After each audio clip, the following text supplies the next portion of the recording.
Salut à tous, aujourd'hui on va s'attaquer à un problème, mais un vrai problème. Un de ceux qui peuvent vraiment gâcher une session d'enregistrement sur ordinateur. Je parle bien sûr de ce décalage audio, ce lag insupportable. Mais pas de panique, on va voir ensemble, étape par étape, comment s'en débarrasser une bonne fois pour toutes. Voilà, c'est exactement ça. On joue une note, on gratte un accord et... rien.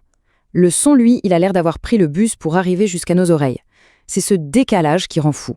Celui qui peut carrément tuer l'inspiration dans l'œuf. Alors, ce problème, il a un nom technique, c'est la latence audio. En gros, c'est juste le temps de trajet du son, de l'instrument, jusqu'aux oreilles, en passant par l'ordinateur. Et notre mission, c'est de réduire ce temps de trajet à quasiment zéro. Bon, pour régler le souci, il faut d'abord trouver le coupable. D'où est-ce que ça vient, cette latence? Eh bien, vous allez voir, la source du problème est souvent cachée juste sous notre nez, au cœur même de notre ordinateur. Et voilà le coupable numéro 1, le pilote audio standard de l'ordinateur. Que ce soit sur Windows ou sur Mac, ces pilotes sont faits pour le quotidien. Regarder des vidéos, écouter de la musique. Mais pour la création musicale, qui demande une réaction immédiate en temps réel, ils ne sont tout simplement pas à la hauteur. Pour faire une petite analogie, c'est un peu comme essayer de faire une course de Formule 1 avec la voiture familiale. Bon, elle va avancer, c'est sûr, mais on ne va pas gagner la course. Ce dont on a besoin, nous, c'est d'un moteur de compète, une vraie Formule 1. Alors justement, comment on transforme notre voiture familiale en bolide? C'est là qu'intervient notre arme secrète, la vraie solution au problème. Et cette solution, elle tient en 4 petites lettres, ASIO. ASIO, c'est un type de pilote qui a été créé pour une seule chose, l'audio pro. Son unique mission, c'est de court-circuiter tout ce qui ralentit le son pour créer une ligne directe ultra rapide entre ce qu'on joue et ce qu'on entend. Ok, comment on met la main sur ce fameux pilote ASIO? Il y a 2 cas de figure. Premier cas, on utilise une interface audio externe, une carte son. Là, c'est simple, il suffit d'aller sur le site du fabricant et de télécharger leur pilote ASIO dédié. C'est la meilleure solution. Deuxième cas, on branche l'instrument directement dans l'ordinateur. Pas de souci, il existe une solution magique et gratuite qui s'appelle ASIO for All. Ça va littéralement booster la carte son d'origine. Super, on a notre pilote Formule 1. Mais attention, ce n'est que la première étape. Maintenant, il faut passer au réglage et il y en a un en particulier qui est absolument crucial. C'est là que la magie opère. On parle de la taille du buffer. La taille du buffer, qu'est-ce que c'est que ce truc? En fait, c'est tout simple. C'est une petite réserve de temps que l'ordinateur se donne pour traiter le son. Et la taille de cette réserve, eh bien, elle va tout changer, à la fois pour la latence et pour la performance de l'ordinateur. Pour bien piger le truc, imaginez un serveur dans un resto. Un grand buffer, c'est un serveur un peu lent. Il attend de prendre plusieurs commandes avant d'aller en cuisine. C'est tranquille pour lui, mais les clients, eux, attendent. Ça, c'est la haute latence.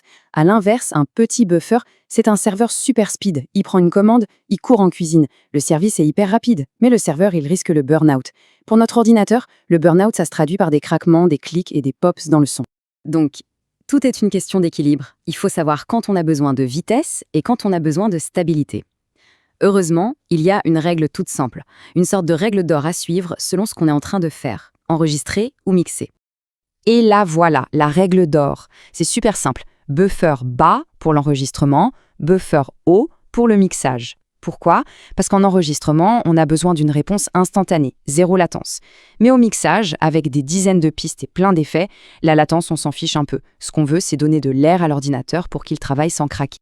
Ok, mais en chiffres, ça donne quoi concrètement? Pour l'enregistrement, on va essayer de régler le buffer sur 64, 128 ou peut-être 256 samples. C'est souvent le bon compromis pour avoir très peu de latence sans faire planter la machine. Et pour le mixage, là, on n'hésite pas. On monte à 512, 1024, voire plus. L'ordinateur va nous remercier. Voilà, la partie technique est derrière nous. Fini la frustration, la latence est maîtrisée. Maintenant, il faut un terrain de jeu, un endroit où l'on va pouvoir enfin créer. Et ce terrain de jeu, c'est notre logiciel de musique. Dans le jargon, on appelle ça un DW pour Digital Audio Workstation, en français une station de travail audio numérique. Mais en gros, c'est le logiciel central, le cœur de notre home studio. C'est là-dedans qu'on va enregistrer, éditer, mixer, bref, fabriquer nos morceaux de A à Z. Et la bonne nouvelle, c'est qu'il n'y a pas besoin de se ruiner pour commencer. Il existe des options géniales et gratuites, ou presque. Si on est sur Windows, il y a CadeWork by BandLab, qui est ultra complet et gratuit. Sur Mac, GarageBand est fourni d'office. C'est une porte d'entrée parfaite. Et puis, il y a Reaper, une sorte de légende pour sa puissance et sa légèreté, qui fonctionne partout et dont la licence est vraiment très abordable. Alors, si on résume tout ça, la solution est finalement assez simple. Étape 1, on installe le bon pilote, le pilote ASIO. Étape 2, on règle une taille de buffer basse, genre 128 pour l'enregistrement. Étape 3, on lance son DAW et on joue. La technique est au service de la musique et plus l'inverse. Et voilà, c'est tout. Plus d'excuses, plus de barrières techniques entre une idée et sa réalisation.